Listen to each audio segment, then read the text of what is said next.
अर्धा दिवस लाईट नसल्याने पूर्ण देश ठप्प. हे घडलं गेल्या सोमवारी स्पेन आणि पोर्तुगाल या देशांमध्ये. अचानक दुपारी 12च्या सुमाराला दोन्ही देशात वीज गेली. कारणाचा अजून खुलासा नाही, तर्क बरेच आहेत. हल्ली आयुष्य तंत्रज्ञान आणि यंत्रांवरच अवलंबून असतं. बहुतेक यंत्र विजेवर चालतात, त्यामुळे हवा, पाणी, अन्न यांच्या इतकीच वीज महत्त्वाची झाली आहे. स्वयंपाकघरात मिक्सर, ग्राइंडर, फ्रीज, टोस्टर व इतर बरंच. उन्हाळ्यात एसी, थंडीत हीटर आणि पंखे नेहमी. Computer, lift, electric train, escalators, कुठेही बघा आपण विद्युत शक्तीच्या आधारावरच जगत असतो. या दोन देशातली पॉवर 12 तासांहून जास्त काळ गेली. तेव्हा काय झालं असेल? बरं, साध्या शब्दात म्हटलं तर सावळा गोंधळ. काही ट्रेन जमिनीवर तर काही जमिनीखाली बोगद्यांमध्ये अडकलेल्या. एका जोडप्याला घराचं कुलूप उघडेना म्हणून 5 तास फिरले ते. हात गुंफून फिरणं आम्ही विसरलोच होतो, ते दोघे हसत म्हणले. शिक्षकांनी मुलांना अंधारामध्येच शिकवलं.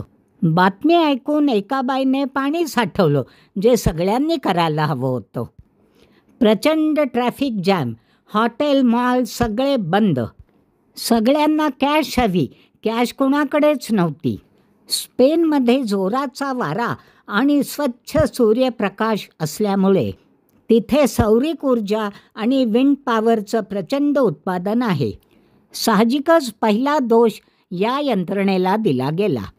विद्युत वहनाच्या यंत्रणेलाही दोष दिला गेला. विचार करा, हॉस्पिटलात किती गोंधळ उडाला असेल. वाहतूक, ATM, बँका, प्लेन सगळ्यांचं कामकाज बंद पडलं.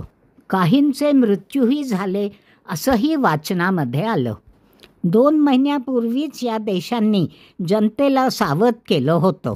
कमीत कमी 3 दिवसांचं दाणा पाणी स्टोअर करा म्हणून. सांगायचं कारण काही असेल, पण ह्यावेळेस ते सगळ्यांनाच पटलं असणार.